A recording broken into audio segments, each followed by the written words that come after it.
খালেদা জিয়ার সাথে সাক্ষাৎ করতে ফিরোজায় গেছেন পাকিস্তানের উপপ্রধানমন্ত্রী ইসহাক দার। এ নিয়ে আরো বিস্তারিত জানতে যুক্ত হচ্ছেন সিফাত শাহরিয়ার।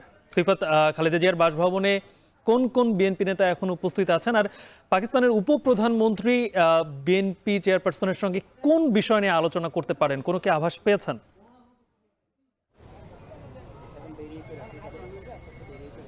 মূলত অফিসিয়াল যে তথ্য সেটি হচ্ছে, তিনি যেহেতু অসুস্থ, বিএনপি চেয়ারপারসন দীর্ঘদিন যাবৎ নানা রোগে আক্রান্ত, তাকে দেখার জন্যে, তার স্বাস্থ্যের খোঁজ নেওয়ার জন্য মূলত তিনি এসেছেন।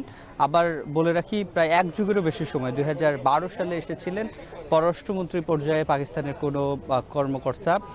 সে মোট 13 বছর পরেই আজকে আবার আসলেন। তার জন্য দুই দেশের সম্পর্ক 5 আগস্ট পরবর্তী সময়ে যেই কূটনৈতিক সম্পর্ক এবং যে একপেশি আমাদের যে পররাষ্ট্রনীতি ছিল সেখান থেকে বেরিয়ে আসার জন্য বাংলাদেশ চেষ্টা করছে। এবং পাকিস্তানের এই উপপ্রধানমন্ত্রী তিনি 2 দিনের সফরে এসেছেন।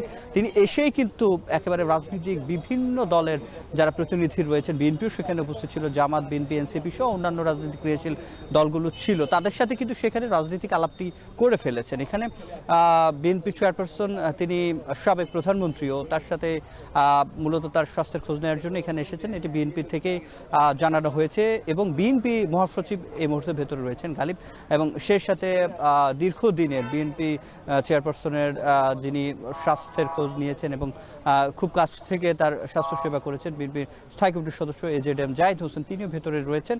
আমরা এই উপর পর্যায়ে তারা দুজন রয়েছে, শীর্ষ কর্তা, এবং খালেদা জিয়া রয়েছেন ভেতরে। তারা প্রবেশ করেছেন 15 মিনিটের মতো হয়েছে, 7টার কিছু আগে প্রবেশ করেছেন।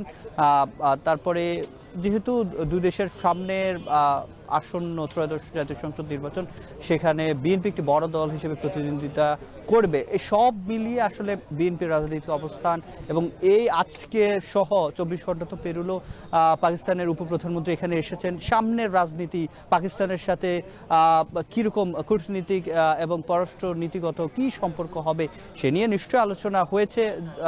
এবং সে নিয়ে প্রধানমন্ত্রী, সাবেক প্রধানমন্ত্রী খালেদা জিয়ার সাথেও সে আলোচনাটি হবে। ইতিমধ্যে বাংলাদেশের সাথে 5টি চুক্তি হয়েছে, 5টি সমঝোতা স্মারক একটি চুক্তি স্বাক্ষর হয়েছে, এবং দুই দেশের পক্ষ থেকে জানানো হচ্ছে পররাষ্ট্র পর্যায় থেকে যে তাদের যে বাণিজ্যিক সম্পর্ক এবং সরাসরি ফ্লাইট 2 মাসের মধ্যে চালু হবে, এরকম নানা সম্পর্ক, সেটি নিশ্চয়ই সামনে যারা সরকার গঠন করবে সেটি যাতে গতিশীল থাকে সম্পর্কগুলো, সেদিকেও নিশ্চয়ই এর আজকের এই 2 দিনের সফর এবং আজকের এখানে আসাটি প্রভাব ফেলবে। তো এই ছিল আমার কাছে গালিব চেয়ারপারসন বেগম খালেদা জিয়ার বাসভবনের সামনে থেকে সবশেষ।